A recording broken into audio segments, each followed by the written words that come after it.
Bueno, esta noche feliz de poder hacerles llegar a ustedes eh, el encuentro con una mujer que representa una de los grandes nombres de escritoras vivas y vigentes eh, eh, en el mundo. Hoy nos vamos a encontrar con Margaret Atwood, una mujer que representa realmente una forma de ver, de hacer y de gestar la literatura. Margaret Atwood es uno de los hitos vivientes de la literatura escrita por mujeres. Ella nació en Canadá, nació en 1939 en Ottawa, y es una mujer eh, que, que representa una filosofía de vida a través del arte, de la cultura. Ella desde muy niña hizo una conexión muy especial con la naturaleza. Su papá estudiaba los insectos y entonces lo enviaron a la zona norte de Canadá, donde no había escuelas, sino había escuela en casa. Y esta mujer entonces lo que hace es generar un vínculo con las aves, con los árboles, con la naturaleza, y nunca tuvo una escuela más allá, digamos, de la formalidad que tenía el propio aprendizaje con su padre. Eso marcó muchísimo su vida porque esta mujer que es poeta, es novelista, es crítica literaria, esta mujer, además de todo, pues es defensora de los pájaros, o sea, hace parte de la defensa de los pájaros y su biodiversidad, y es una mujer que además es defensora de derechos humanos. Eso, eso marcó ostensiblemente, digamos, su óptica, su forma de visión también de lo que era, de lo que es la vida, ¿no? Para ella. Comenzó muy joven, comenzó bastante joven a escribir, estudió en Canadá, después en Estados Unidos, después en Alemania, y y se especializó en una forma de escritura muy especial. Aquí la vemos en sus comienzos, en los cuales era una autora desconocida, entonces se compró como estos Volkswagen que son camionetas, lo llenó de sus libros y cogió y se fue de gira por toda Canadá, hablando sobre su libro, promoviendo ella su libro, y esta es una de las fotografías de recuerdo de aquella época. Una mujer realmente bastante interesante, además porque además de filología inglesa, pues esta mujer es filósofa y además tiene una gran cantidad de títulos honoris causa, imagínense, 18 títulos honoris causa, una mujer de mucho reconocimiento a nivel mundial, y la vemos en una foto bellísima además. Ella también ha sido presidenta de PEN, que es una asociación internacional de escritores en defensa del derecho a la libre opinión. Ese PEN se especializa especialmente en casos de escritores perseguidos por el estamento, bien sea por asuntos de carácter religioso o por asuntos de carácter político. Acá la vemos. Su esposo también hace parte, ha hecho parte de una gran cantidad de asociaciones como PEN, que ya les contaba, Amnistía Internacional. Ella es uno de los miembros más representativos de las acciones de Amnistía Internacional y de BirdLife, que es esta asociación que ella lidera junto con su esposo en defensa de la vida de los pájaros. Es una mujer ya octogenaria, pero es una mujer de una vitalidad absolutamente desbordante, ¿no? Y es una mujer que sobre todo, pues miren esta cita que les traigo, ¿no? Dice, es necesario que un escritor esté comprometido con su tiempo, a ver, con su tiempo, que se implique en las batallas contra las injusticias o en defensa de los derechos de la mujer. Nada de que sea necesario para un escritor, contesta Margaret Atwood. Por lo menos nada de este tipo. Lo que sí es imprescindible es que esté atrapado por la historia que siente que tiene que contar y contarla de la mejor manera posible, ¿no? Entonces, es una mujer que abarca una gran cantidad de producción que comienza pues hacia los años 70 y que llega a su punto máximo con los cuentos de la criada, o el cuento de la criada, que tal vez sea su obra más conocida, más reconocida, y que tiene que ver, ya lo vamos a ver, ya nos vamos a detener en esa obra, pero es una de las obras distópicas, y ojo con esta palabra que va a ser una palabra que hoy vamos a rondar en toda esta noche. Es una de las obras distópicas más importantes junto a 1984. Ella escribe el cuento de la criada, además en una condición muy especial, en 1985, justo cuando estaba cayendo el muro de Berlín. Y entonces se escuchaban, ella cuenta cómo se escuchaban aviones de guerra, ¿no? Y esos aviones de guerra, el impacto que le causaba sobre ella estar escribiendo una distopía, que ya vamos a detenernos más en ella. Alias Grace es otro de los grandes libros que ella tiene, pero es una novela histórica, es una novela histórica sobre una asesina. Yo creo que si la pueden ver, está en Netflix, sería fantástico, así como tarea de esta semana, ver Alias Grace, está como miniserie, me parecería bastante interesante. El cuento de la criada ha sido llevada a la, al, ha sido llevada a la, al, a la, al cine, perdón, a la televisión, está en formato de serie, con Elizabeth Moss como protagonista, y es impresionante lo que ha pasado con la serie del cuento de la criada, porque el libro llega hasta lo que es la primera temporada. No sé si ustedes han visto el cuento de la criada. No. Tienen que verlo, o sea, de verdad es una cosa, claro que hay que tener fortaleza para ver esta serie, porque es muy dura, pero tiene el encanto de que la misma Margaret Atwood estuvo en la producción, estuvo en el guión, y estuvo aún en algunas escenas ella actuando. Entonces, esa actuación de ella, esa participación, pues generó en todo el mundo una alerta, porque todos los derechos que creemos ganados, realmente en algún momento, con cualquier cambio de gobierno, los podemos perder. Y ella desarrolla ahí una teoría que es la teoría de la rana. Entonces, la teoría de la rana, creo que ya habíamos hablado de ella, pero es que para cocinar la rana no se mata la rana. Ustedes saben eso, ¿cierto? Se pone la olla a calentar y cuando está como chévere, como aguantable, como es más agradable, echan las ranas.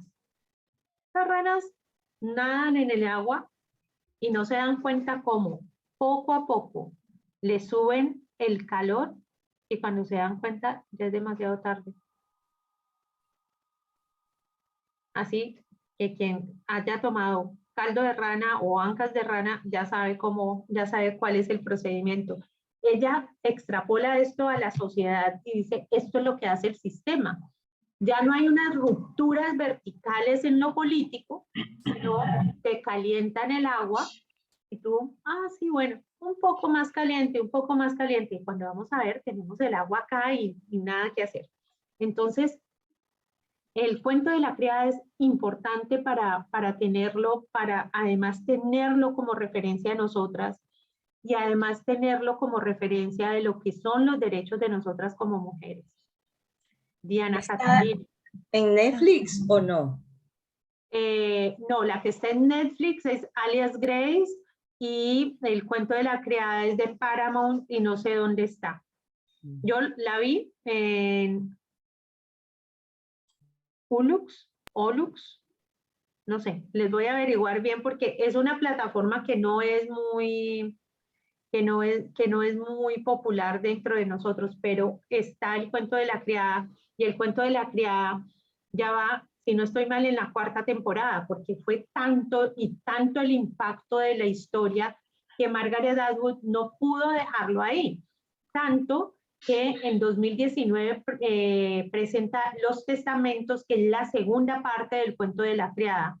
Pero entre la primera parte del libro, que es el cuento de la criada, y la segunda parte, que son los testamentos, la serie desarrolla y profundiza en la historia, convirtiéndose en un hito de tal magnitud que este atuendo rojo con cofia blanca, que es el uniforme de la criada, ya vamos a ver la historia, pues se ha convertido en un símbolo de la condición femenina. Les voy a pedir parar aquí un momentico, ya retorno. Ok, entonces, veíamos cómo el cuento de la criada es una referencia obligada, hace parte de la bibliografía que debemos tener, porque hace parte fundamental de la realidad nuestra. Margaret Atwood también ha hecho poesía. Y miren esto. Miren esta forma de poesía de esta mujer, esta forma de poética. La voz de la sombra. Mi sombra me preguntó, ¿qué te pasa? ¿La luna no es bastante tibia para vos?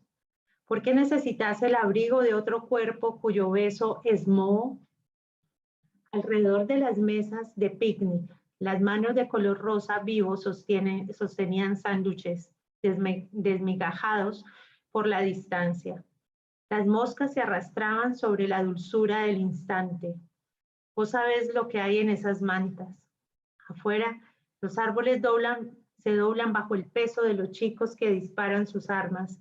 Déjalos en paz, juegan sus propios juegos. Te doy agua, te doy cortezas limpias. No hay suficiente palabras flotando en tus venas como para seguir.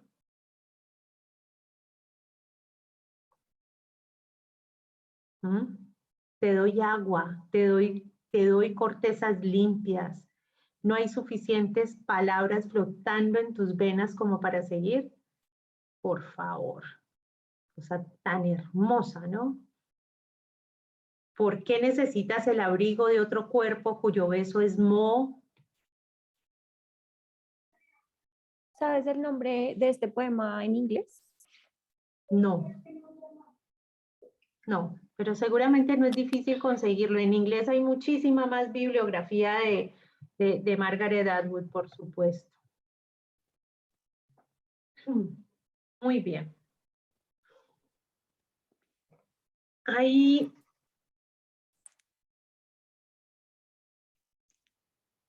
una palabra que es distopía, que lógicamente nos la trae Margaret Atwood porque su obra principal es una distopía. La distopía es una forma de creación del futuro contraria a la utopía. La distopía es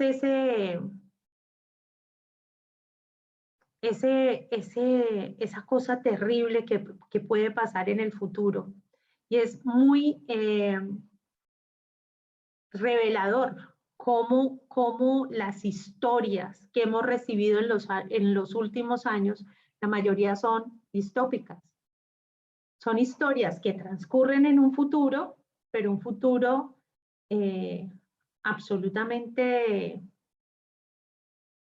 nefasto, un futuro terrible, un futuro sin agua, un futuro en donde el planeta cae, un futuro de dictaduras, un futuro en el que las mujeres perdemos derechos, ¿sí? Entonces, todo el futuro a través de lo distópico, de lo tecnológico. Yo no sé si ustedes han visto Black Mirror, y si no han visto Black Mirror, les aconsejo que vean todas las temporadas, porque esos son escenarios de tipo distópico. Hace 3 años, un poco, sí, 3 años, un poco menos, 2 años y medio, justo antes de comenzar la pandemia, cuando con otro taller de habitación para escribir, estábamos viendo justamente esta clase, era bastante revelador cómo la distopía parecía un escenario ajeno, parecía muy lejano, pero nos dimos cuenta que realmente lo terrible de la distopía es que está a la vuelta de la esquina. Por ejemplo, todo el escenario pandémico que acabamos de pasar es un escenario distópico, era distópico y llegó, y llegó. Entonces, realmente todo el escenario, por ejemplo, pensar en una guerra como una guerra nuclear es un escenario distópico, pero estamos a la vuelta de la esquina. Que vuelva el fascismo, lo pensamos como un escenario de tipo distópico, pero nosotros estamos a la vuelta de la esquina siempre. Entonces, fíjense que por qué la distopía es un elemento de tipo narrativo tan poderoso, porque nos pone de frente a un futuro que puede ser. La distopía no es una producción de tipo fantasiosa, sino es de probabilidades. ¿Sí me hago entender? Es un escenario casi apocalíptico. ¿Qué nos íbamos a imaginar nosotros en 2019? Que tanta gente amada iba a morir por una pandemia. Es más, ¿conocíamos la palabra pandemia? ¿Nos habíamos detenido allí? Toda la experiencia pandémica fue una experiencia de mucho miedo, de desinformación. ¿Se acuerdan cuando se acabó el papel higiénico? Cuando la gente iba y se abarrotaba y sacaba el papel higiénico de los almacenes. Nunca nos hubiéramos podido imaginar antes de febrero del 2020 un escenario mundial de ese calibre. Sin embargo, ¿cuántas historias de virus, cuántas historias de plagas hemos tenido durante los últimos años? Entonces, fíjense cómo no es un escenario de fantasía, sino un escenario de probabilidades dentro del universo y dentro de la estructura histórica que puede darse en la realidad. Bueno, aquí traje algunas citas de las cuales parte Margaret Atwood, ¿no? Dice, ¿y si la masculinidad fuera literalmente tóxica? Este tema de la masculinidad literalmente tóxica ya la había trabajado Alice B. Sheldon, que fue una autora de ciencia ficción de la talla de Asimov, pero que nunca se le dio cabida. Es más, Alice B. Sheldon firmó como James Tripte dentro de concepción por parte de ella del temor de que a la mujer nunca le iban a dar cabida dentro del género de la ciencia ficción. Y entonces, cuando descubren que James Tripte es evidentemente una mujer que se llama Elizabeth Sheldon, entonces lo que pasa es que decae su literatura y nunca fue reconocida después justamente por ser mujer, ¿no? Todo lo que habían dicho de maravilloso de James Tripte, cuando hubo que aplicarlo a ya saber que era una autora mujer, pues ya ahí ya no era tan buena, ya no era tan buena. Entonces, esto de la masculinidad literalmente tóxica, pues es un punto de partida. Y si la masculinidad fuera literalmente tóxica, dice, las mujeres desarrollan la capacidad de dar choques eléctricos, ¿no? Bueno, eso es por acá. El ámbito escolar como régimen patriarcal y de los genios masculinos. ¿Qué pasaría si se silenciasen a todas las mujeres? Fíjense que cuando yo escribí Érase una mujer, pasó que empecé a leer bibliografía y me di cuenta que en el mismo momento en que yo estaba escribiendo en 2014 Érase una mujer, en Turquía, el régimen de gobierno declaró que era inmoral, que las mujeres sonrieran en público. Y emitió un decreto en que prohibía a las mujeres sonreír en público. Y les estoy hablando de 2014.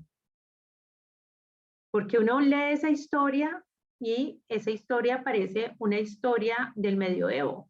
Y sin embargo es una historia que corresponde a 2014.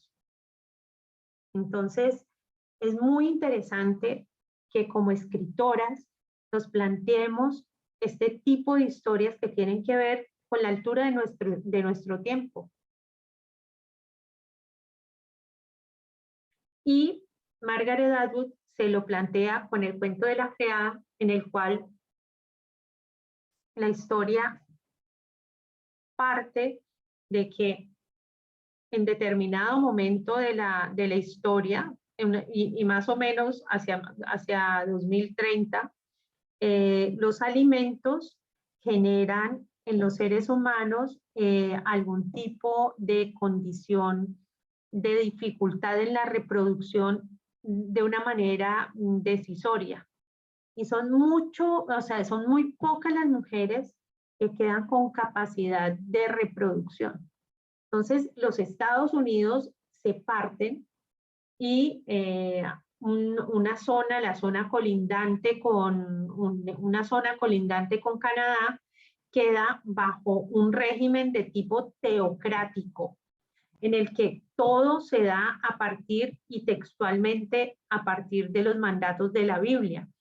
Y entonces las mujeres pierden sus derechos civiles y su condición de sujetos de derechos en función de la necesidad de la reproducción y de que la humanidad perviva. Entonces, siendo las mujeres desproveídas de ser sujetos de derecho, pues empieza una clasificación en ellas, ¿sí? Entonces están las mujeres, las esposas, que son mujeres que no son fértiles, pero que hacen parte de la élite y que son esposas literalmente, o sea, se encargan de ser esposas en la casa de los líderes. Están las tías, que son mujeres que son encargadas de someter a las otras mujeres, de aplicar el régimen patriarcal teocrático. Están las no mujeres, que son mujeres que no son fértiles, pero son mujeres, por ejemplo, que pertenecen a un tipo de condición en el cual, por alguna razón, entre ellas, ser lesbianas renuncian al hecho de ser mujeres. Y están las criadas.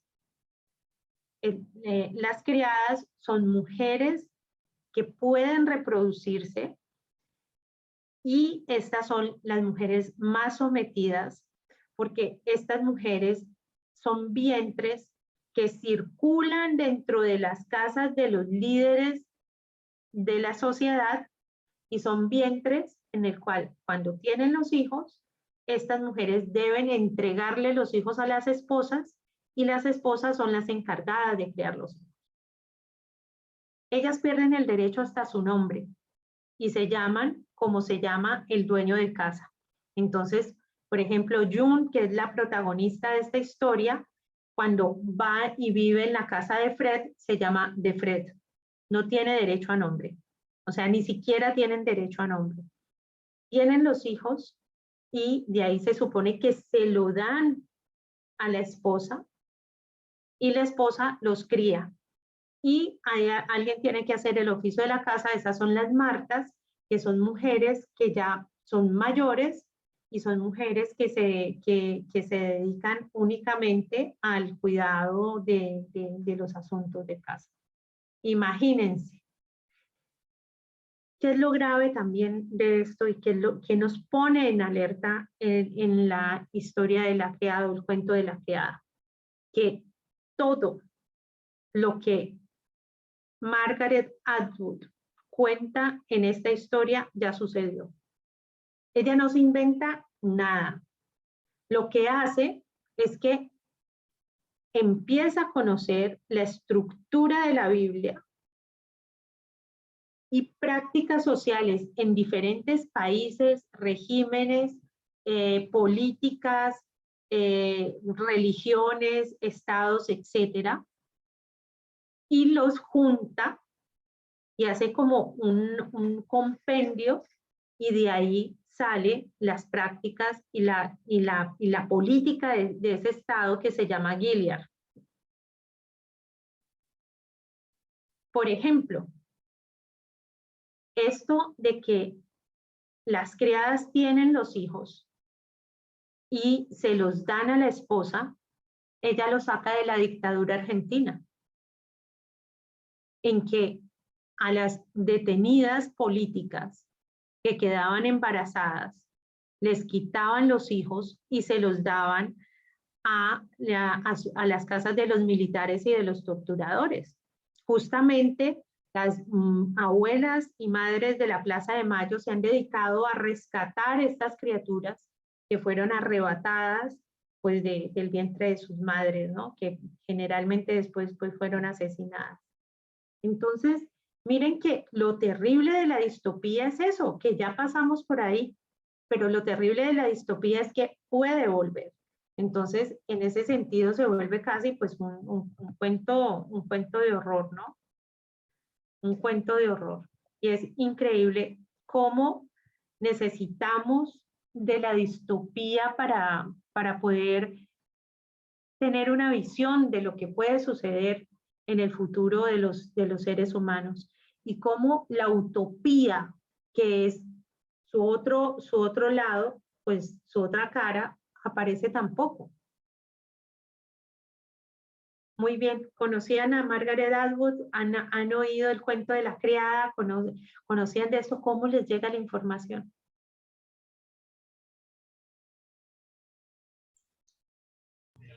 Pues a mí me... Ah, ibas a hablar, Iván. No, ¿Quieres darle? no. Bueno, no, me encanta. Estoy con una curiosidad y una sed porque creo que me serviría mucho para unas cosas que estoy haciendo en mi trabajo, pero que también pienso que me da una curiosidad por desarmar como la realidad y ver dónde están haciendo ese mo o dónde están haciendo esas raíces que luego nos pueden tragar, ¿no? Me parece como muy interesante el ejercicio que tú nos cuentas, ¿no? Que hace de documentar, de ver un poco más allá y de, retomando en sesiones anteriores del por qué no, ¿no? Como esto también puede pasar. Me parece súper interesante. No, lo que ha gestado Margaret Atwood a partir de la distopía del cuento de la criada, pues nos pone en una condición de observancia de lo que es la realidad y la realidad social, ¿sí? Y de lo que puede llegar a pasar. Es que es así, o sea, no es necesariamente una función literaria, a ver, sino es una forma de observación profunda para develar la sociedad actual, se devela a partir de un cuento hacia el futuro.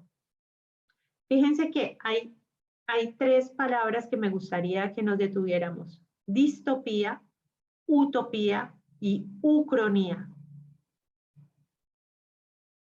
La ucronía es bastante interesante también para desarrollar creativamente, porque la ucronía es ¿qué hubiese pasado si? Por ejemplo, ¿qué hubiese pasado si gana Hitler la Segunda Guerra Mundial?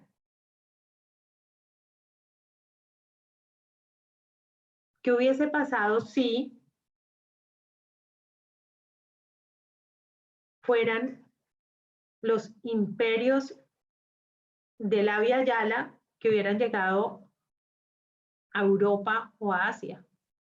¿Qué hubiera pasado si, por ejemplo, Eric el Rojo y todos los que llegaron a Islandia hubieran pasado y no solamente hubieran colonizado, sino se hubieran quedado en Terranova, en Canadá, y hubiera sido una colonización vikinga por ese lado?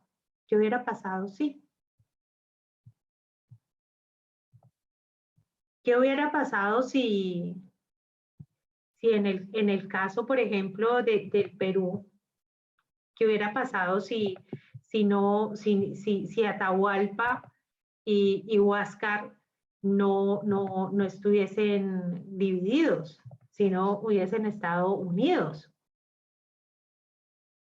Entonces, esa es la ucronía, ese que hubiese pasado, sí.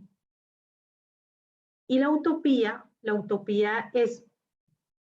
nos acerca a la necesidad de un mundo ideal.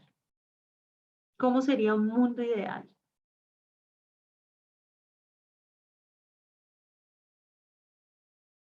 Claro, ¿qué hubiera pasado si los cristianos no hubieran derrotado a los moros? Eso.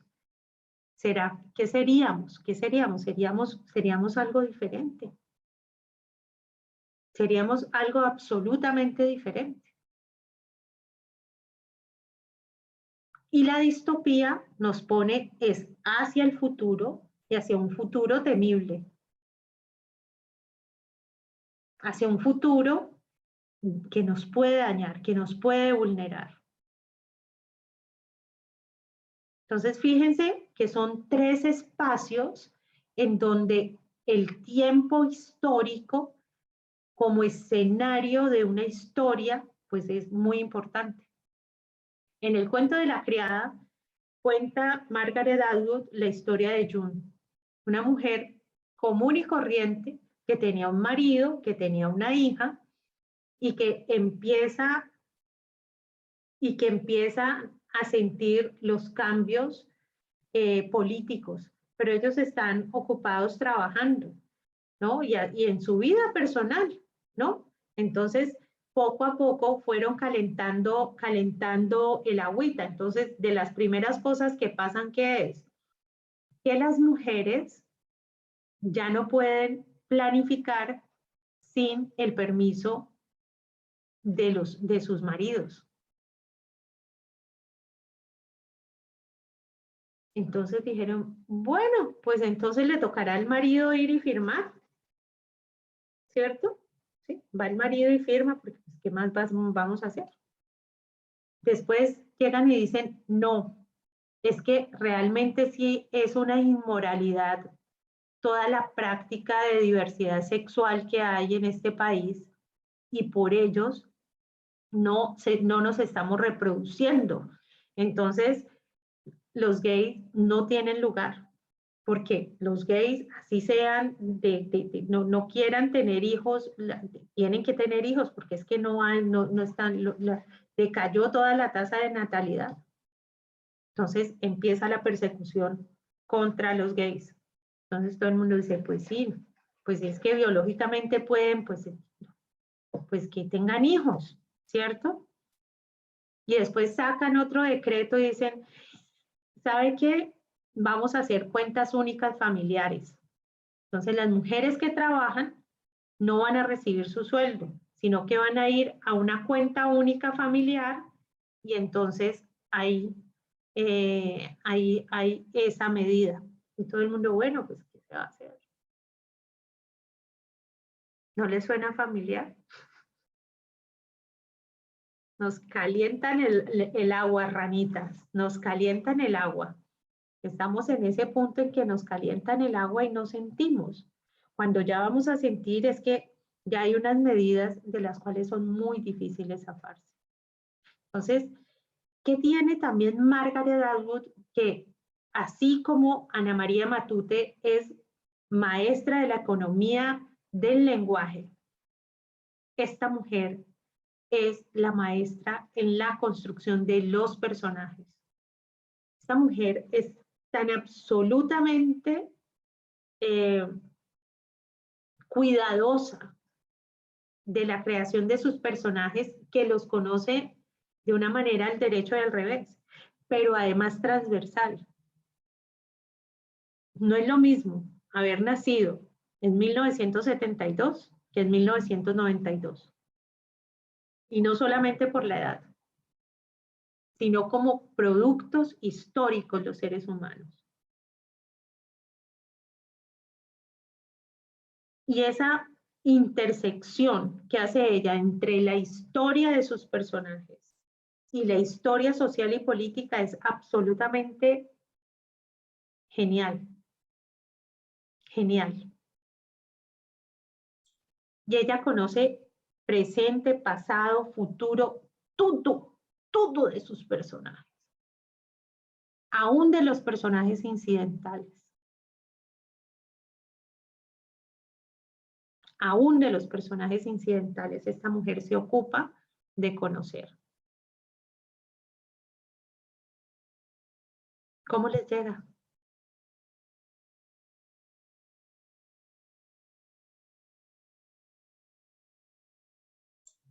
Eso se puede ver en Alice Grace. Yo sí vi la película justamente porque tú nos aconsejaste.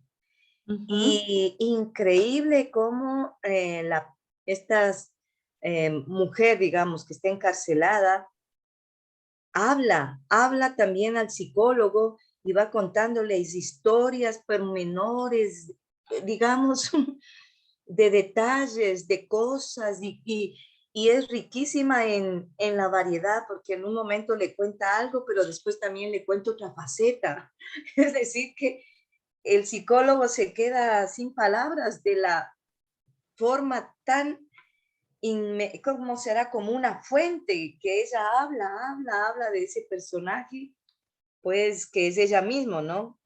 Que actuó y mató a, bueno, eso me llamó la atención, es increíble.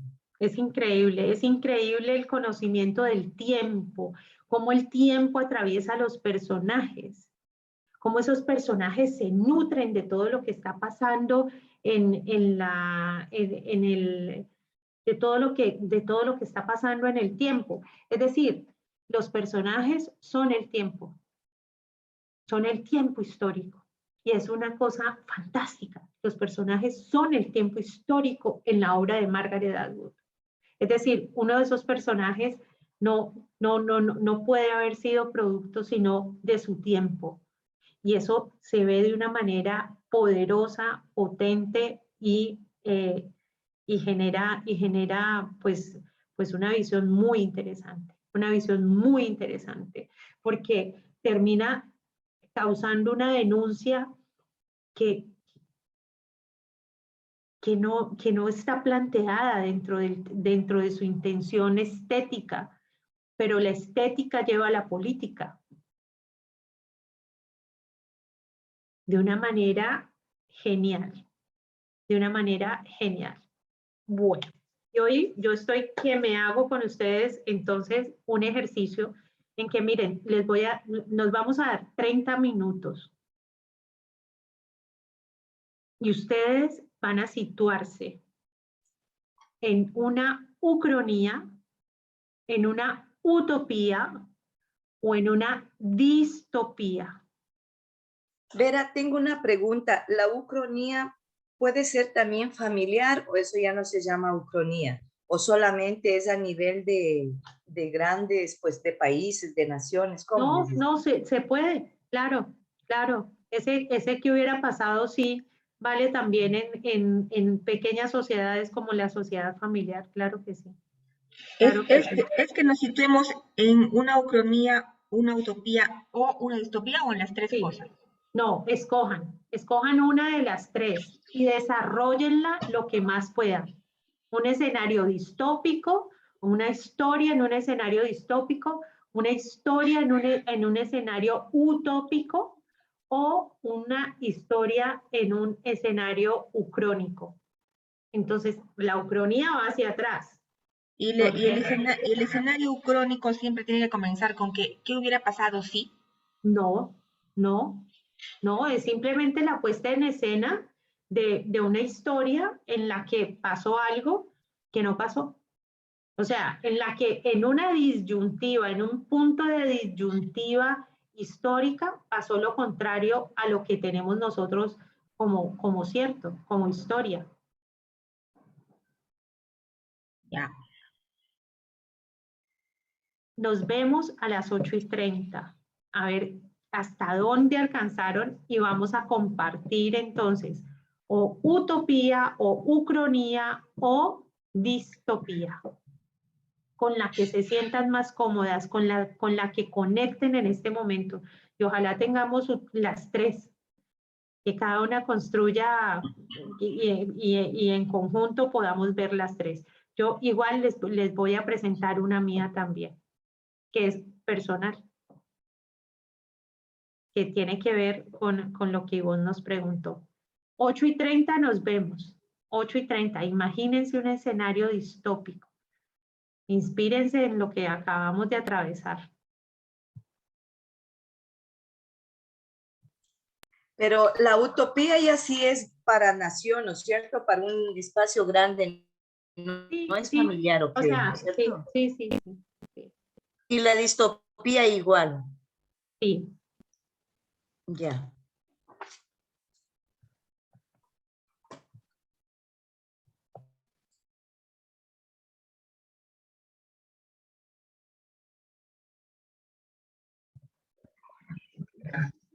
Muy bien, pasaron 30 minutos. ¿Quién quiere comenzar?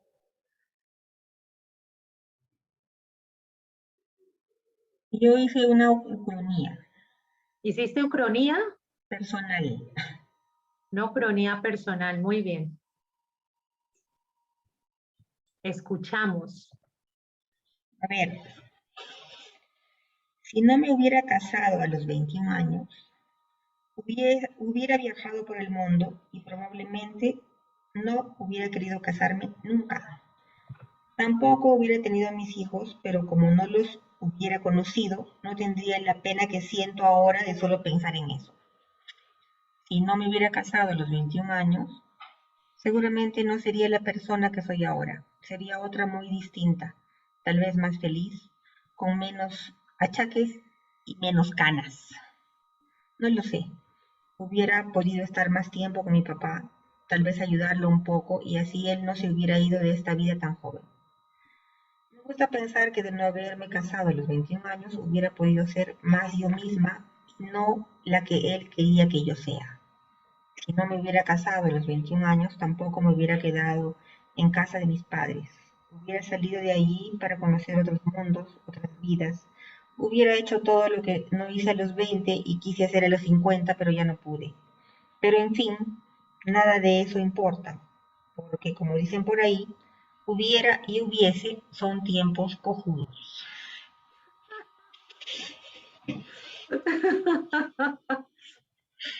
Hubiese y hubiere son tiempos cojudos. Sí, sí, pues. Sí, sí. Ucronía o ucronía personal. Muy bien. ¿Quién nos quiere compartir?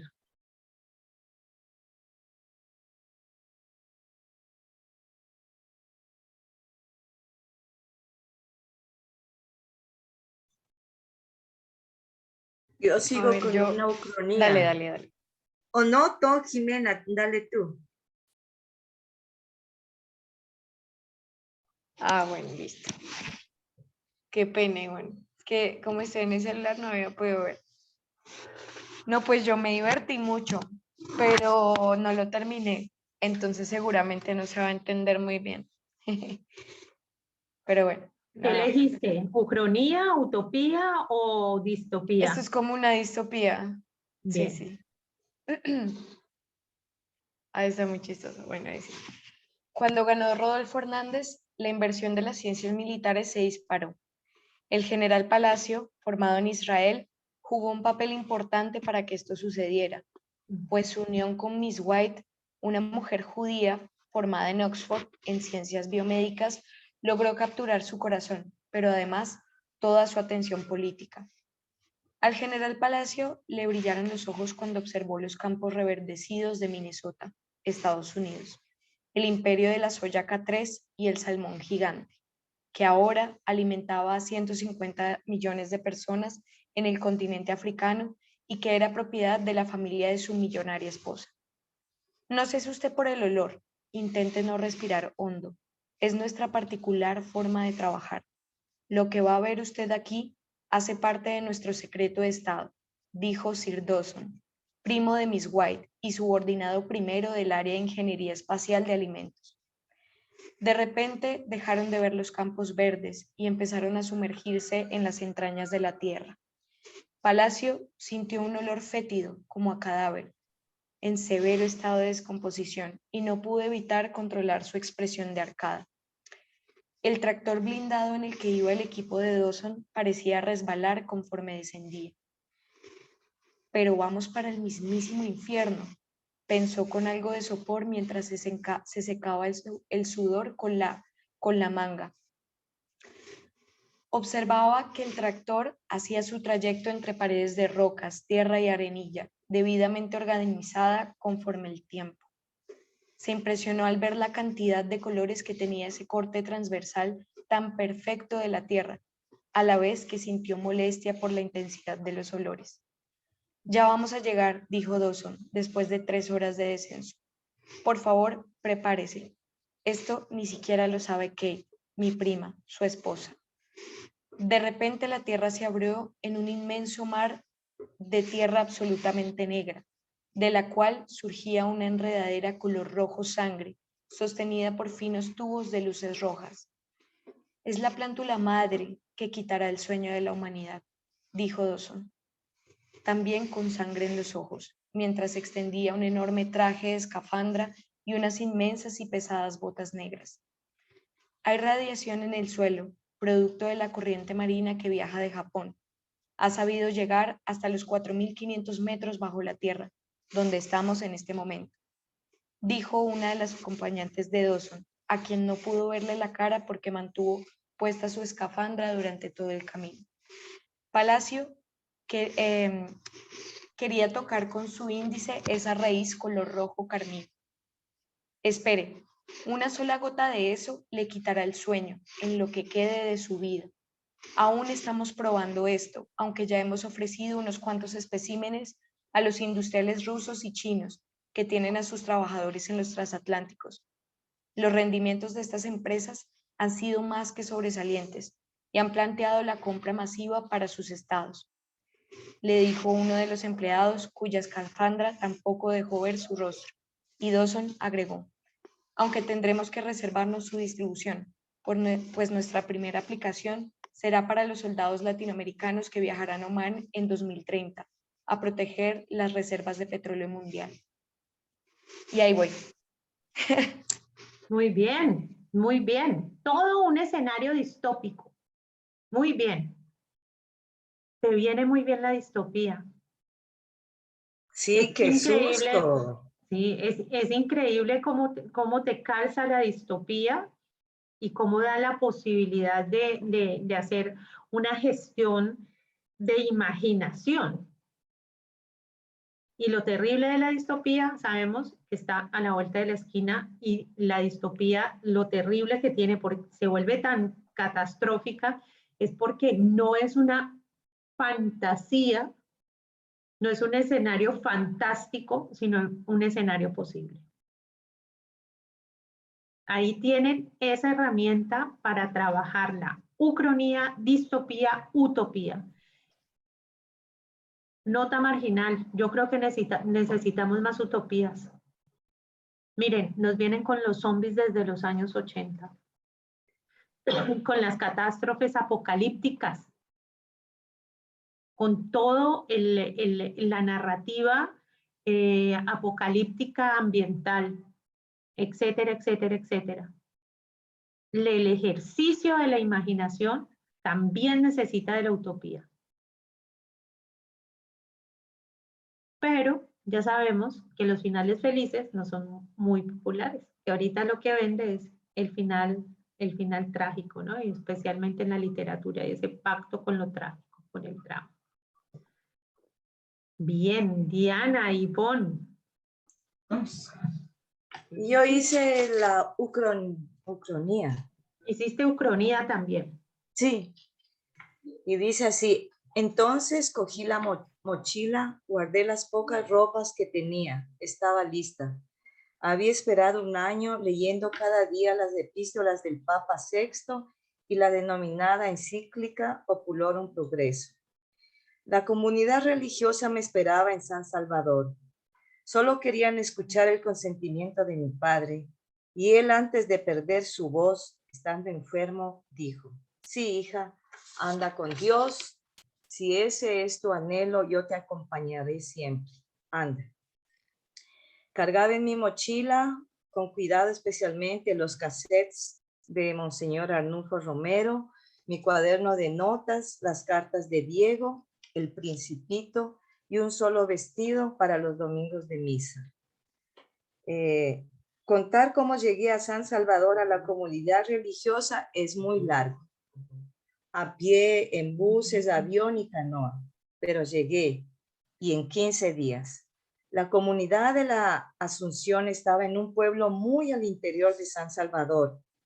Qué alegría fue encontrarme con aquellas monjitas y voluntarios que predicaban la teología de la liberación, y yo acompañando al grupo de voluntarios decididos y entregados a la palabra del Evangelio liberador.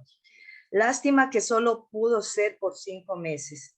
Cuando estaba Monseñor Arnulfo Romero en su prédica, yo estaba justamente en dirección suya, a su derecha, y fue desde la parte frontal que los tiros llegaron, mataron a Monseñor y también a mí y a 3 voluntarias de la congregación. Ahí se quedó. Ahí ya, entonces yo me morí. Así fue. Fue de eso que me salvé. Miren cómo la ucronía nos permite recorrer la senda que no recorrimos y cómo resulta de sanador.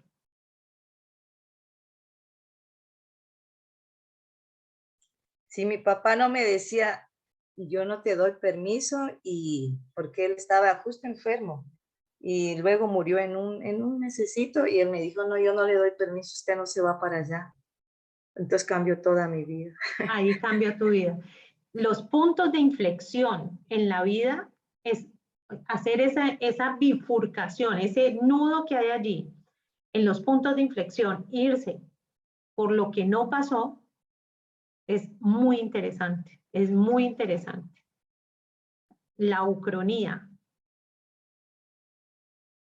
Diana, ¿quieres compartirnos?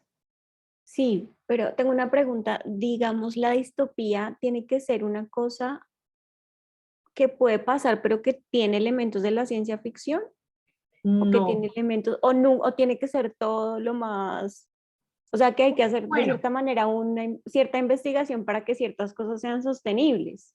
sí, ¿Mm? sí. La diferencia entre la ciencia ficción y la distopía radica en la probabilidad. Es decir, que desde este punto histórico lo podemos imaginar. Puede llegar a suceder. Y puede llegar a suceder dentro de producto de las condiciones sociales. Es decir, ¿por qué podemos imaginar un mundo futuro sin agua? Sí, porque ya hay como cercanías allí. Claro. ¿Por qué podemos imaginar un mundo futuro sin alimento o con alimento transgénico o con alimentos que generen daños en la salud? Porque ya hay manipulación genética. Entonces, en la distopía, a diferencia de la ciencia ficción, pues es la probabilidad. Y la probabilidad nace, es decir, la distopía devela el futuro que estamos sembrando. ¿Sí? La distopía es una forma de hablar de la sociedad actual. Y decir, vamos para allá. Es una forma de develación. ¿Sí? Se devela la sociedad actual a través de lo que puede llegar a suceder, de lo que puede llegar a ocurrir. Es decir, que no, digamos, técnicamente hablando, no debería ser falseable. No debería yo poder ofrecer argumentos para que esa distopía, porque digamos en lo que nos cuentas de Margaret, aunque no la he leído, noto que pues hay como una consistencia de la historia en la que uno no dice en ningún momento, uy, esto no puede pasar porque tal. Sí. De alguna manera en eso tiene la distopía. Por ejemplo, los zombies. ¿Por qué pasan a ser casi una ciencia ficción? Sí, porque ha sido muy, o sea, casi imposible, no hay nada cercano que realmente nos lleve a pensar que algo así ha pasado. Sí, como que igual uno se lo imagina como algo, ay, sí, es una historia, como tipo vampiros o algo así. Claro, porque Mad Max, por ejemplo, sí puede ser una distopía. No la conozco. Porque es la pelea por el agua. Ok, entonces Es ahí la sí. aridez del planeta. ¿Por qué el planeta de los simios no es una distopía? Porque es biotecnología que ya se está usando realmente y que explica, o sea, como que sí tiene una raíz biotecnológica bien fundamentada. Es ciencia ficción. Los zombies no me acuerdo que es posible o no, cómo fue la conclusión de los zombies, que es una distopía. No hay una condición científica en este momento que nos diga que los zombies son posibles. Entonces no es un elemento distópico, sino de ciencia ficción, que está muy bien también. Y por ejemplo, si yo digo que ser zombie es algo así como yo vi, eso me impactó, de una droga que les vuelve como zombies. La cocodrila. No sé, no me acuerdo el nombre, pero les vuelve zombies. Es decir, sin dirección, sin rumbo, sin yo, sin voluntad, sin nada. Eso Pero yo ahí puedo... serían humanos.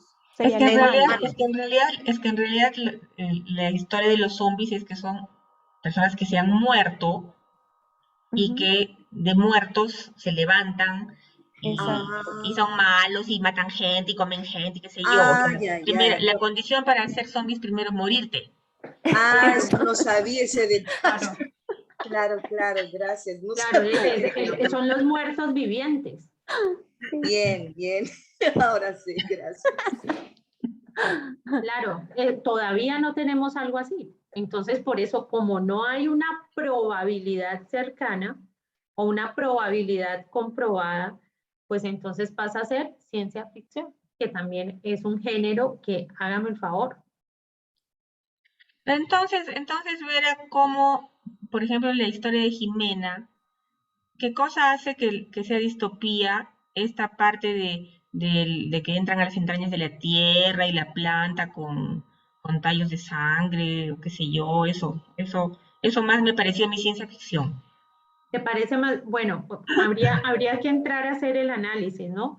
De hecho, parte de una distopía, como ella lo plantea, que es un gobierno Claro, determinado. al inicio, porque sí están las condiciones dadas. Y ahí habría que entrar a revisar todo el desarrollo del escenario distópico, de dónde proviene. Si proviene de algún tipo de investigación o adelanto que en este momento ya se esté dando, o si proviene de la imaginación de una condición, porque lo que yo vi ahí fue casi una metáfora. O sea, es una metáfora. Aunque, Entonces, habría que entrar al análisis. aunque ya hablan que esto sobre el sueño, que digamos todo el Estado lo que quiere es que seamos como ese, gente productiva, productiva, productiva. Este Rodolfo dijo que hay que dormir menos horas, que ahora desde las 6 de la mañana hasta las 5 y que va a dormir 4 horas, es decir, que nos va a quitar el sueño, que ya no tenemos derecho al Bueno, y sueño. de hecho yo en alguna parte he leído que a los soldados norteamericanos que hay experimentos de darles alguna medicación para que duerman menos tiempo, Sí, para que no Eso ya se ha necesiten hecho dormir. varias veces ya lo hicieron en la guerra, también le interrumpían el sueño REM. Sí, o sea, no es algo que, pero eso del sueño REM no funcionó porque la gente se volvía loca literalmente. Mm. Entonces, digamos que ahí habría que, o sea, yo por eso preguntaba el tema de la investigación, porque está chévere la historia de Jimena y al tiempo pues tendría ella que investigar, me imagino, un montón para que ciertos estudios pues no fueran, digamos, ver bien qué fue lo que pasó primero en la guerra con el sueño REM, que creo si no estoy mal, no estoy segura, pero creo que eso fue en la Segunda Guerra, no estoy segura. Y por eso yo me confundí, porque yo en ese momento dije, la ciencia ficción es distopía. No, no, la ciencia ficción se diferencia es en eso, en la probabilidad de que exista, de que es un evento cercano de probabilidad. Es un escenario probable y cercano. Entonces, ahí habría que ver, ya en el análisis que hagamos de la distopía de Jimena, vemos si hay realmente un arraigo en investigaciones, un arraigo en producción científica o hallazgos antropológicos. Bueno, ya ahí entonces entra a ver qué es lo que si hay la probabilidad o no. Y si no hay la probabilidad, entonces estaríamos frente a ciencia ficción. Y si hay la probabilidad, estamos frente a la distopía. Y ahora nos toca tu texto. El de Diana y después va el mío, porque el mío ya, el mío además va con chisme y todo. Eso es contando el fondo de la historia para poder contarles cuál fue el proceso de creación alrededor de una ucronía y bueno, ya van a ver. Diana. A ver cómo me va. El día que yo me muera no me llevarás ni 24 horas, le dijo con la mirada fija. Su 1,5 metros no le impedía agarrar fuerte y sostenerlo apercollado, aunque el hombre le llevaba casi medio metro. Los durmientes del suelo crujieron como si se acabasen de romper y los chirridos de la puerta no se hicieron esperar por el portazo nefasto que dieron ambos al despedirse. Años después, asfixiado por una angina de pecho contundente, el hombre se acordó de la promesa recóndita de la mujer. Se sintió en su lecho de muerte, con las manos sudorosas, el peso de las sábanas, y ni el oxígeno al que estaba conectado le resultaba suficiente, pues mientras tomaba una bocanada de aire, parecía que ya estaba sumergido en una turbidez amarga que le impedía acoger lo dulce a su alrededor. Casi escupiendo las palabras y en medio de la noche, logra tocar el timbre de auxilio, a lo que corriendo entra una enfermera quien le seca con un paño tibio el sudor de la frente. Jadeante procura articular palabra y decirle que debe hablar con su mujer. La enfermera se compadece y haciéndose de sus mejores artilugios, logra llevarlo a escondidas en una silla de ruedas con el oxígeno y los líquidos atados al teléfono de la oficina principal, cuidando que no venga nadie por el pasillo y procurando que sea sutil el sonido de la rueda del teléfono. A una larga distancia en su ciudad natal, se despierta aturdida la señora Concha, quien accede a pasarle el teléfono a su vecina, pensando que la enfermera le hablará de la muerte de su esposo. Mari, Mari, le golpea la puerta gritando, despierta niña, despierta, que es del hospital. Alza la bocina y pronto entiende que es su esposo el que le habla, quien saca una fuerza descomunal para emitir palabra y le dice, perdón, perdón por todo. Ella, con los ojos vidriosos y un nudo en la garganta, revive en un segundo las infidelidades, los golpes y aquella tarde en la que la amenazó con su arma de dotación, esa misma en la que su madre, María Isabel, lo amenazó de muerte. Pero ya es demasiado tarde. Ella acaba de morir, sin enterarse de la disculpa, por lo que cumplirá su palabra de todas maneras. Hasta ahí Estamos frente a un ucronismo. Muy bien. Mire cómo son de sanadores los ucronismos, ¿no? Los escenarios posibles. Y cómo nos convocan. Les voy a contar el mío. Mi mejor amigo se llama Francisco Castro y es un hombre que luchó contra Pinochet en los años 80. Hizo parte del Frente Manuel Rodríguez y en uno de las acciones en contra de Pinochet fue herido y fue dejado parapléjico. Fue cogido, torturado en una noche y sometido a tratos inhumanos, tratos muy inhumanos. Yo lo conocí en Noruega, en calidad de exiliados los dos, y fue la primera persona que se apareció a saludarnos y a llevarme música. Y fue quien me ayudó a conseguir trabajo y fue una persona muy importante, muy vital. Siempre fue mi amigo y siempre lo he considerado una persona muy importante en mi vida. Entonces, siempre nos preguntábamos qué hubiera pasado si saliendo de la universidad no hubiera tomado a la izquierda, sino a la derecha. ¿Qué hubiera pasado si tal cosa? ¿Qué hubiera pasado si tal otra? ¿Qué hubiera pasado si no hubiese tenido ese incidente tan catastrófico en su vida, pues que lo dejó parapléjico? Entonces, yo de cumpleaños quise regalarle un ucronismo y esto fue lo que encontré. Les voy a pedir ahí, voy a compartir para que podamos seguir y ustedes puedan ver.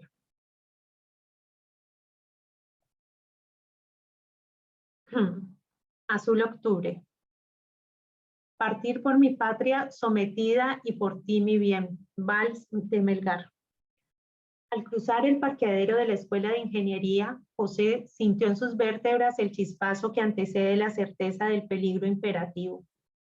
Ya todos se habían ido después de la reunión. Habían estado en la asamblea toda la tarde, precisando las tareas de los últimos días antes de la definición entre el sí y el no. Prendió el auto mirando el retrovisor y los espejos y revisó los seguros de las puertas. Al salir, pudo ver el furgón de los carabineros parqueado en la acera opuesta.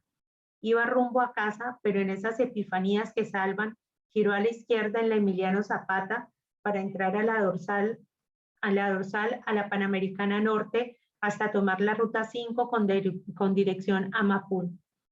Clara reconoció el sonido del viejo Toyota que estacionaba y salió a abrir la reja del garaje, con la mezcla de la alegría y el anticipo de la preocupación. Cuando José bajó del auto, ella se apresuró al beso y adivinó en el roce de las mejillas frías el motivo de la sorpresa. Se siguieron otra vez. Sí, perdóname por estar aquí, solo tuve la urgencia de verte, perdóname. Mientras cruzaban el patio hacia la casa, el aroma de las magnolias del jardín los envolvió.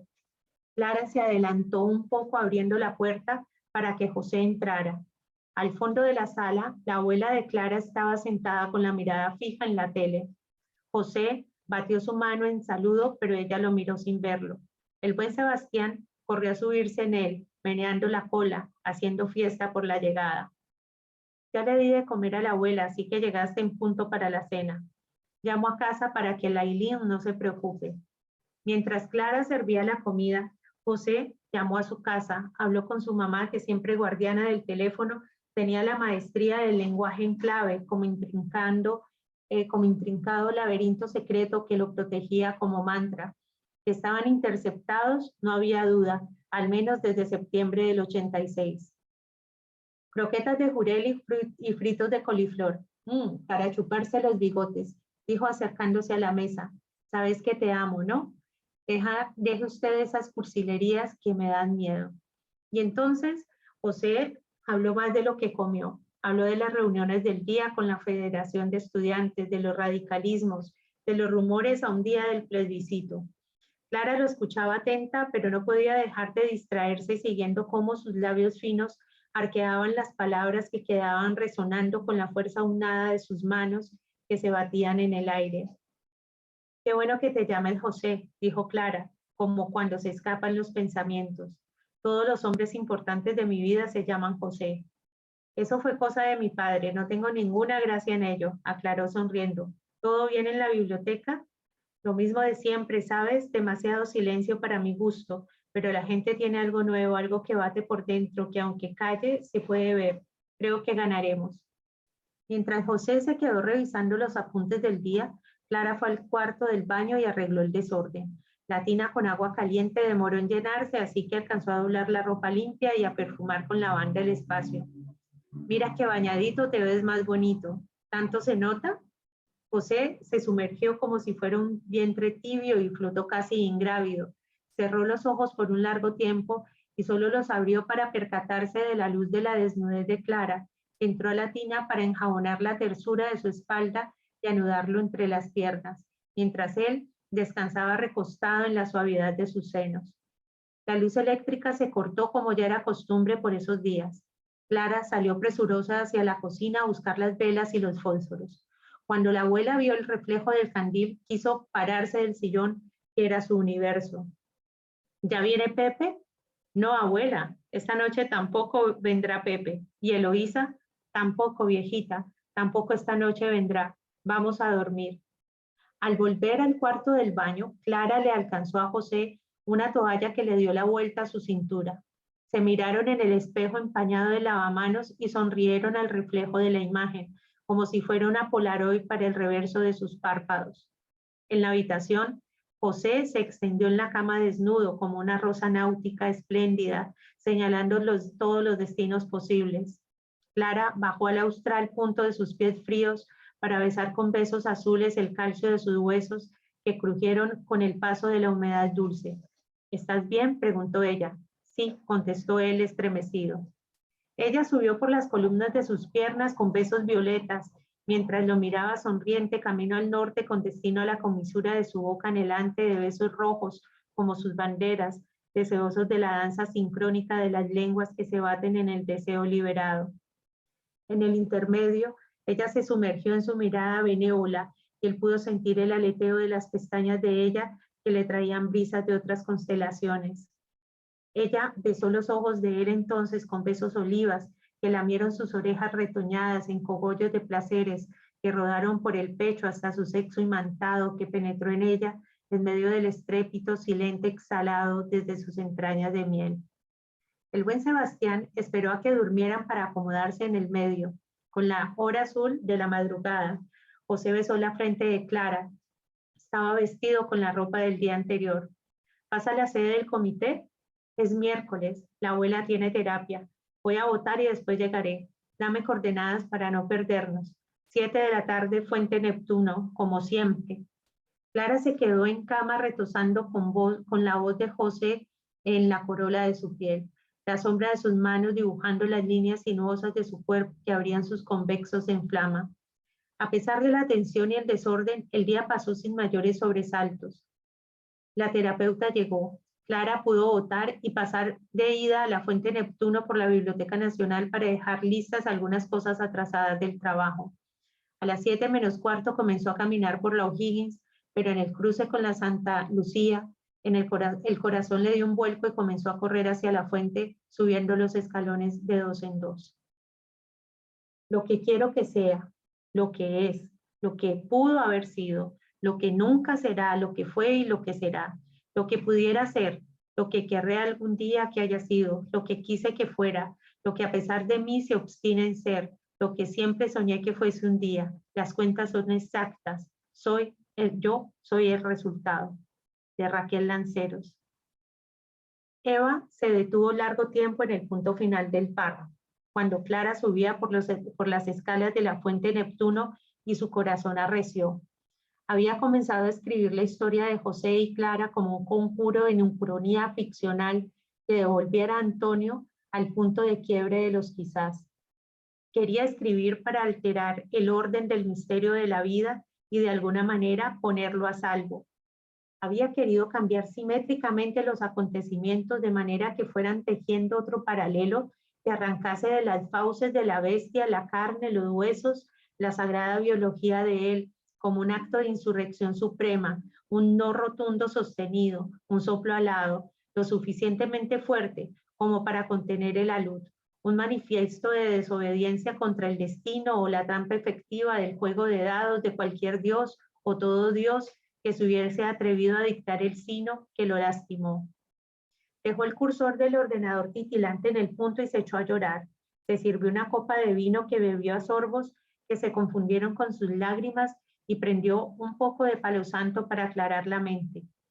Y si acaso pudiese escribir y al paso de la palabra cambiar el infortunio de quienes amo, ciertamente la idea al inicio le entusiasmó. Por ese entonces tenía el deseo de decirlo todo, como si entre palabra y palabra tejiera con las hebras del ayer y del mañana un tiempo circular, un tiempo insumiso que sueña y a la vez es soñado. Al terminar la copa se echó a la cama y miró las fotos que de él guardaba en su celular. Se detuvo en cada una y las interrogó. ¿Qué había en ese ser que la tocaba con tal maestría? ¿Por qué entre 7.700 millones de personas en el mundo pulsaba el deseo de respirar unos otros con él? Sonríe con los ojos, fue lo primero que sintió, y le pareció por el momento razón suficiente para no hilar más fino y terminar por confesar las honduras profundas del amor en las que transitaba. En el fondo sabía bien que ella y él tenían el misterio que guardan los improbables. Eva se secó las lágrimas y se dispuso a sentir de nuevo, a admitir que era humana, vulnerable, sensible y a veces muy tonta. ¿Qué se creía? ¿Una diosa acaso? ¿Un clon de Cronos quizás? ¿Cesat en su oficio? Pero como también era testaruda, volvió al pensamiento del trueque del camino de cómo sería que él hubiese escapado de lo inefable, que nadie lo tocara para mal. Otro, liberado del peso de la herida del dolor. ¿Otro? Fue entonces cuando lo pensó otro, que como una epifanía echó su ardida tierra. Con cualquier quiebre de esquina, él no sería él, no sería la forma magnífica de vida que le transitaba, ese hombre portentoso que le abocaba ese amor innominado y desconocido, que le iluminaba tanto, como para llevarlo con ella en la mirada de todo lo bello que es y alumbra. No quería a ese otro hombre salvado, amaba a ese específico, concreto, amaba cada centímetro de la piel que ella anticipaba para el deseo. Incluso podría amar los rescoldos, las oscuridades, las neurosis, cada dolor y cada cicatriz que ella quería besar con besitos azules como gasas de nube y cielo, besitos de azul a rojo, pero sobre todo, y más allá de reflexión que la involucrara, había una razón más poderosa para descartar la ucronía. Antonio no sería él, y era a él a quien la primavera de su pueblo lo requería con urgencia. Dejó de escribir por esa noche y soñó con él de nuevo, como hacía 22 años. Buscaba su casa en la que siempre había fiesta. En el sueño reconoció a Javier Heró, con su camisa blanca, y ya no supo si era una fiesta de vivos o de muertos. Había una mesa abundante en la que ella lo miraba a él con ambrosía.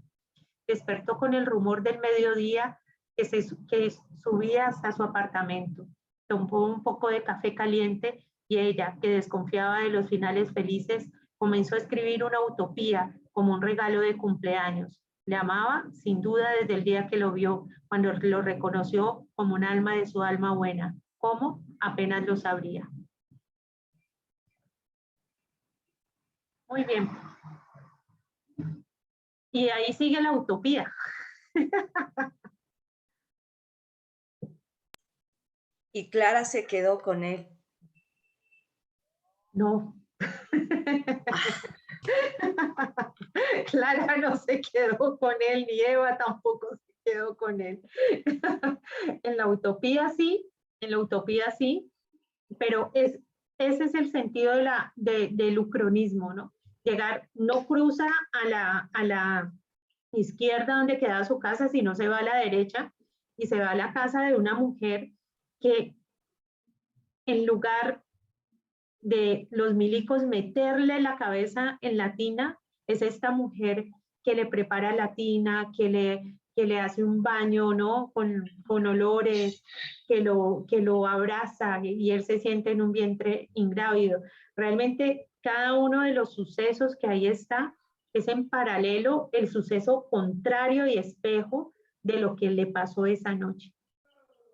Ay, esa Clara me pareció linda. Pero debió de ser desastroso, terrible, brutal lo otro. Imaginen, Pinochet. Y era un muchacho de 22 años en ese momento. Afortunadamente, el muchacho de 22 años después demandó junto a Baltasar Garzón y otros 60 y otras 60 víctimas a Pinochet y lo hicieron condenar en Londres.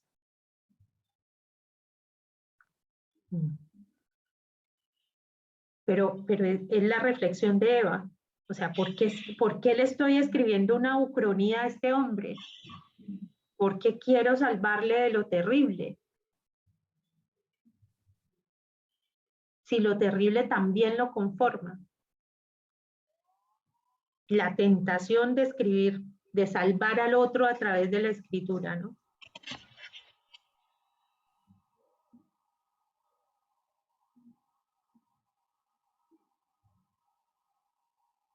Muy bien. Distopía, utopía, ucronía. ¿Les leo la utopía? ¿Alcanzo a leerles la utopía? ¿Quieren saber qué pasó? Sí. ¿Sí? Bueno, en la vida real no les voy a contar qué pasó, pero en la utopía van a ver cómo se complementa. ¿Por qué es la utopía? Todo está lleno de mí o de algo que es tuyo y recuerdo perdido, pero encontrado alguna vez en algún tiempo. Miguel Hernández. Cuando Clara aterrizó en el aeropuerto Arturo Merino Benítez después de casi 6 horas de vuelo, no pudo contener el sollozo que oprimía su pecho. La cuna de su infancia había sido mecida con las historias de un gentil señor de nombre Salvador y de un cantor que murió en un septiembre muy negro.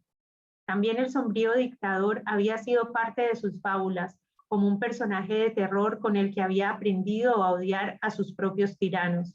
Pisaría las calles de una Santiago en festejo. El día había llegado 48 años después.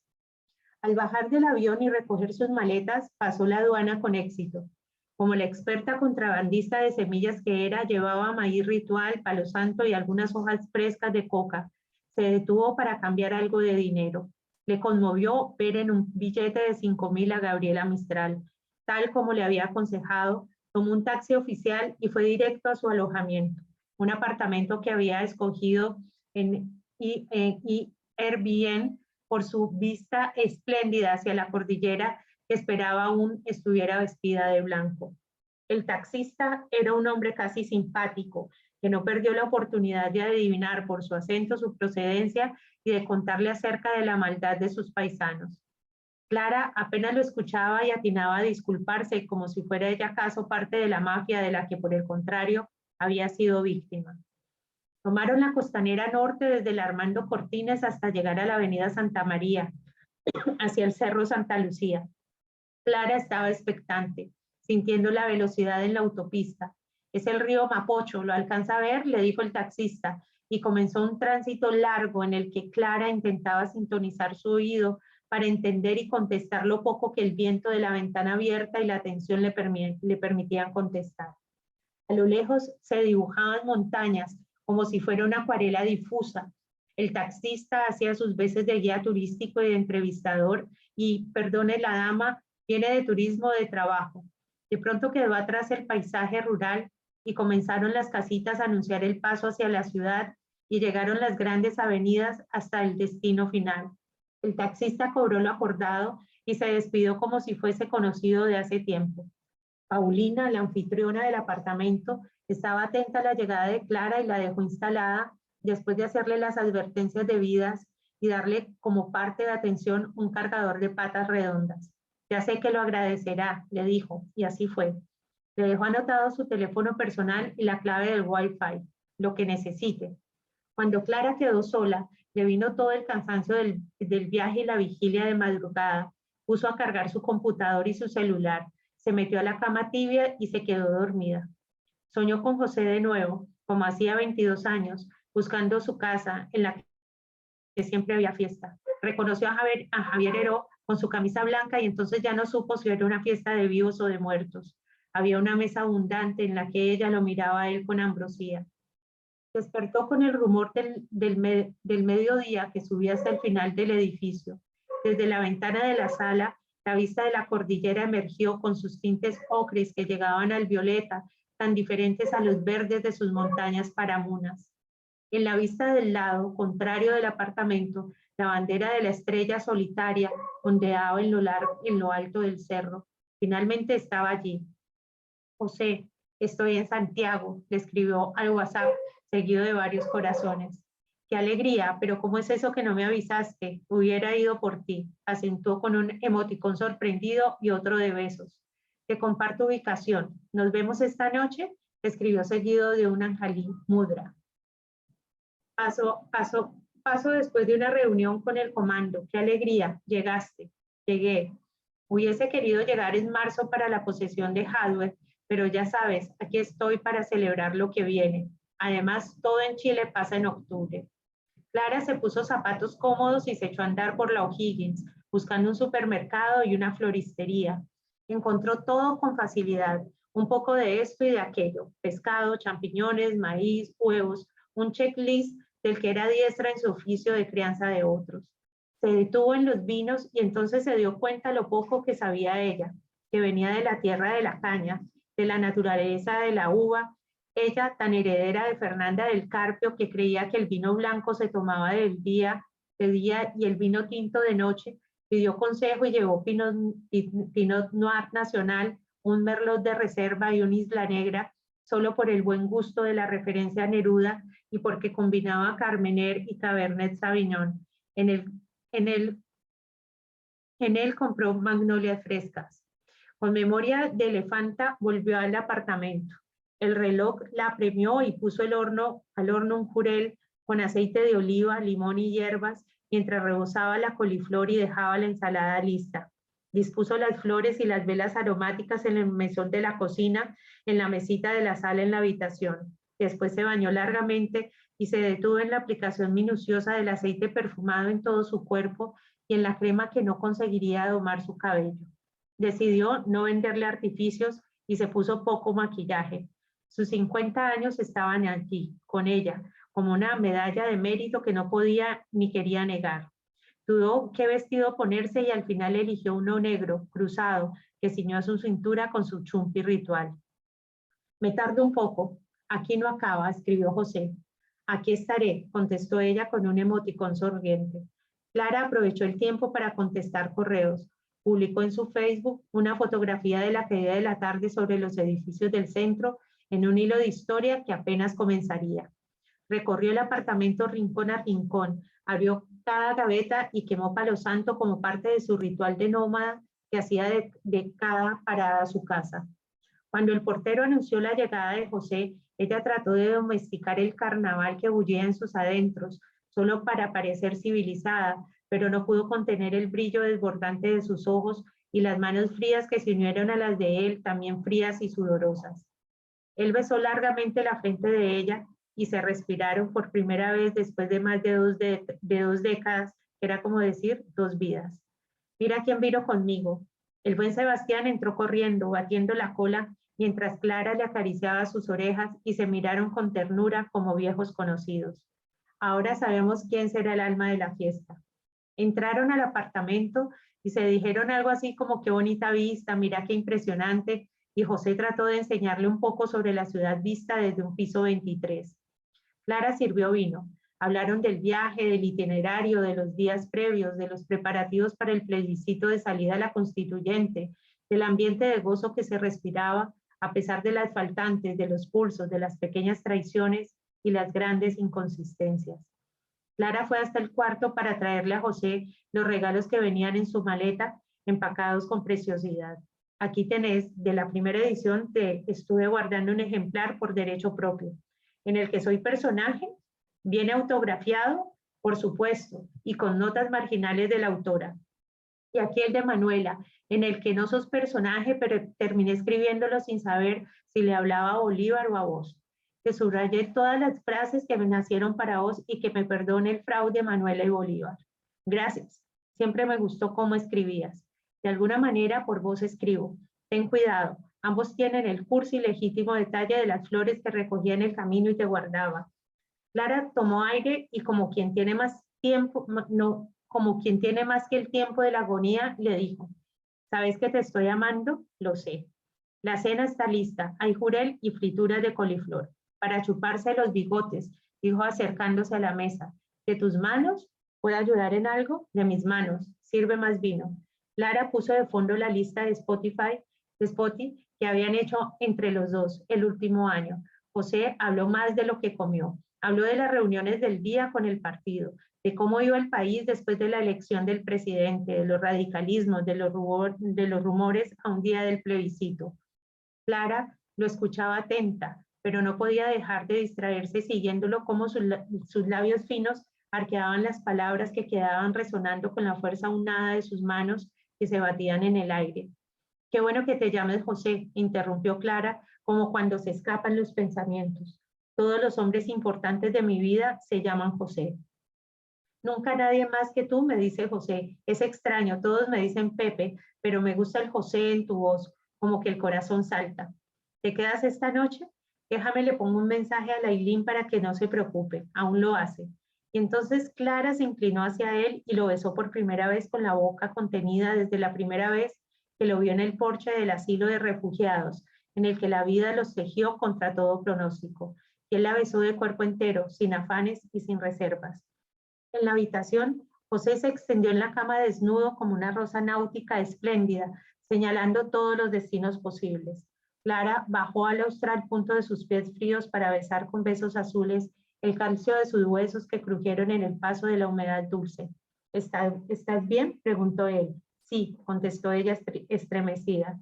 Ella subió por las columnas de sus piernas con besos violetas mientras lo miraba sonriente camino al norte con destino a la comisura de su boca, anhelante de besos rojos como sus banderas, deseosos de la danza sincrónica de las lenguas que se baten en el deseo liberado.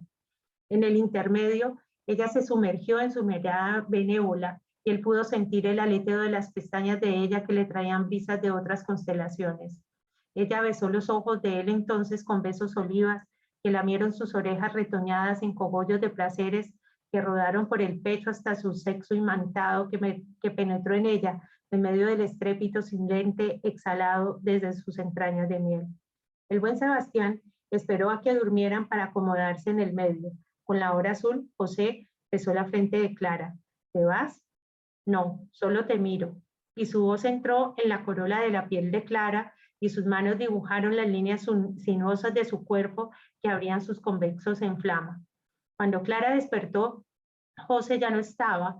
Había dejado una nota contando que iría a su casa a dejar a Sebastián a cambiarse, que iría a votar, que estaría en las mesas de verificación y que le esperaba a las 7 en la Fuente Neptuno.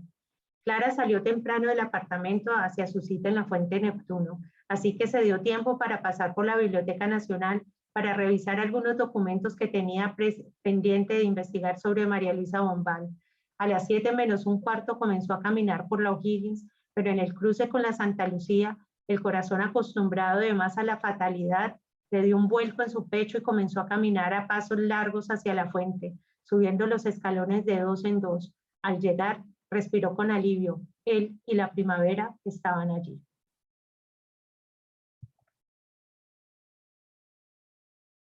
Ucronismo. ficción, utopía, ahí. En la que el tiempo, lo que he tratado de hacer es que los tiempos y los hechos se mezclen a tal punto de no saber qué es realidad y ficción.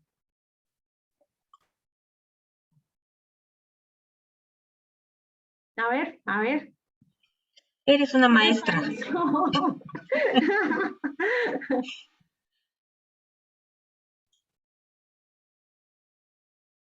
Me dio ganas de conocer a él y a ella.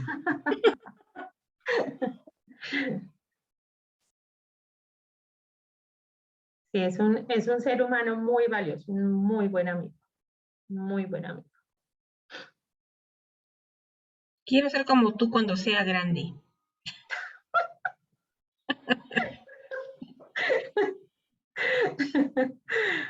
Sí.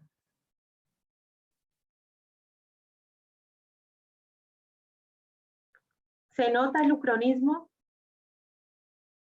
Es una historia con tres partes. Una estructura, una estructura de tres partes. Una estructura en ucronismo en el que se da todo un acontecer del quizás, ¿por qué no? ¿Qué hubiera pasado si no cruzaste a la derecha y te cogieron los carabineros y te torturaron y te dejaron parapléjico? Yo creo que Al otro lado, esa es su ucronía. Yo creo que la ucronía viene con la edad. Yo creo que la ucronía vino a mí con la edad, digamos, a partir ya de los 45, así, uno comienza a tener ucronías. No sé si eso es tan bueno, pero viene la ucronía más a flor de piel. Y ya cuando uno es joven, está en la época de las utopías. De las utopías, sí, o también de las distropías se llaman. Distopías. Distopías. Pero, por ejemplo, mi generación fue de utopías, de muchas utopías, y no tanto distopías. Pero ahora yo siento que cómo se está, pues uno cómo está viviendo y cómo están las situaciones a nivel mundial, las distopías están llamando. Más que las utopías, por eso me parece lindo lo que tú dices. Así sea que las distopías estén tan cercanas, uno tiene que crear utopías. Lo de las utopías es una cosa maravillosa. Eso te da fuerza, motivación, te da vida. No, pues. En Cali, en algún taller con la Escuela de Estudios Políticos de Casa Matria, hice un taller sobre política, utopía y distopía. Y fue un ejercicio muy bello en el que las mujeres asistentes, la mitad imaginó Cali como una utopía y las otras Cali como una distopía. Y las dos son unas herramientas poderosísimas del ejercicio de la imaginación política. Qué lindo, qué hermoso. No, la utopía de Cali era una cosa en la que los 7 ríos eran un paraíso, ¿no? Esa ciudad de 7 ríos, esa ciudad en la que se podía caminar de noche, en que las mujeres no teníamos miedo de caminar, y todo el ejercicio político de la utopía es muy importante, porque la utopía se reviste de esperanza y de posibilidad de ser. Pero la utopía es muy difícil para nosotros en este momento histórico. Entonces, por eso la imaginación, el ejercicio de imaginación a partir de estas tres posibilidades narrativas, pues pone en disposición toda la posibilidad de imaginar nuevas sociedades, ¿no? Y en la distopía, pues nos pone en función de lo terrible que puede llegar. Y también es una alerta permanente. La utopía nunca se cumplió. La utopía no fue posible, no fue posible la utopía del cuento, pero ahí quedó como un registro de lo que llegó a ser en algún momento, una utopía, ¿no? Y las utopías se transforman. Entonces, siempre darse la oportunidad a ustedes de quebrar a través de la ficción la percepción que tenemos de la realidad. Finalmente, la ficción es una sublevación que hacemos frente a lo real. Bueno, 9:27, ¿con qué nos vamos hoy? Con las utopías. Sí, con utopía también como, sí, el anhelo de utopías y de generar utopías. Galeano decía que las utopías es lo que nos permite caminar, ¿no? Esas utopías, alimentar esas utopías es lo que nos permite caminar.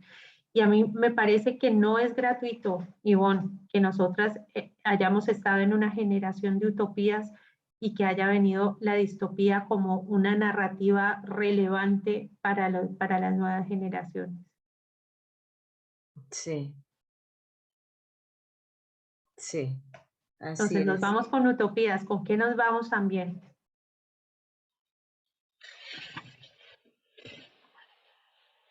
Ay, yo me voy con tu cuento, me pareció muy bonito y me dio como una cosita de melancolía, pero es muy lindo. Y es que la melancolía es como, o la nostalgia, ¿no? Es como ese tema de romper el tiempo y creo que me lleva mucho esa curiosidad por esa pregunta tan trascendental que es el tiempo y estoy súper agradecidísima por esta sesión, porque nunca lo había visto así, o sea, en antropología sí se ve, pero bueno, es ya más desde la teoría y creo que hay que fortalecer otras narrativas, otras formas de contar, de cuestionar el tiempo, de volvernos tiempo o de romper y transformar el tiempo.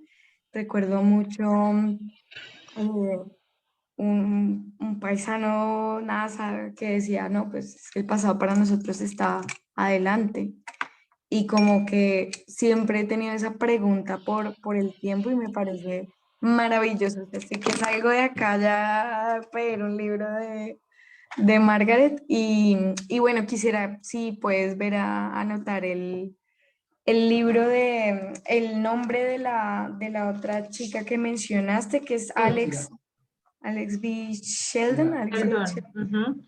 Y la vamos a leer este año en el club de lectura. Ay, genial. Muchísimas gracias. Y el cuento se llama El eslabón más débil.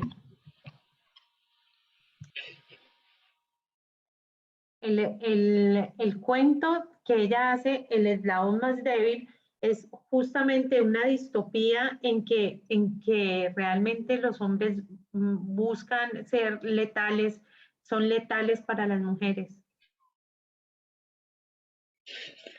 El eslabón más débil. Sin ser distopía, eso de que hay muchos que son letales es cierto. Claro, claro, claro, claro, claro que sí, y el patriarcado mata. No digo que los hombres, el patriarcado y el sistema patriarcal mata. Sí, sí, es letal. Sí, sí. Y los Bueno. fanatismos también. Leí este libro de la vida de Cabrera, de Sergio Cabrera, de este director de cine, ¿Y qué que tal? se llama Una mirada al pasado. Uh-huh. Y claro, ahí se ve ese fanatismo que también no está bien. El fanatismo mata, sí, sí. Bueno, para leer el cuento de la criada, se los voy a mandar. Les voy a mandar algo más de Margaret Atwood. Como siempre, les mando la biografía de la autora que vimos. Y de tarea, miren la miniserie de Alias Grace. Si tienen acceso a Netflix, que es lo más seguro. Hulu se llama la plataforma en que está originalmente el cuento de la criada, pero está en Paramount también. Entonces, si lo pueden ver, seguramente prepárense porque es una movida emocional muy, muy alta.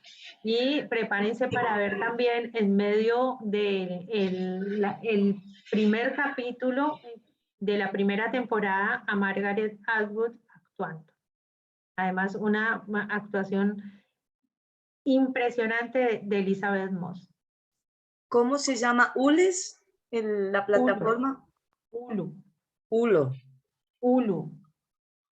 U-L-U. U-L-U. Hulu. Muy bien. Nos vemos entonces dentro de una semana.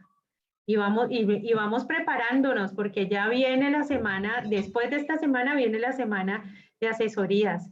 Entonces, además si tienen, en cualquier momento me dicen y bueno, si coincidimos la tenemos. Ivonne, muchas gracias por el adelanto. Jimena, muchas gracias. Diana y Maite, Margaret, muchas gracias. Una feliz noche, feliz descanso y nos vemos en 8 días. A usted, Gracias a todas. muchas gracias por Chao, todo. feliz Buen noche. descanso. Gracias, lo mismo para todas.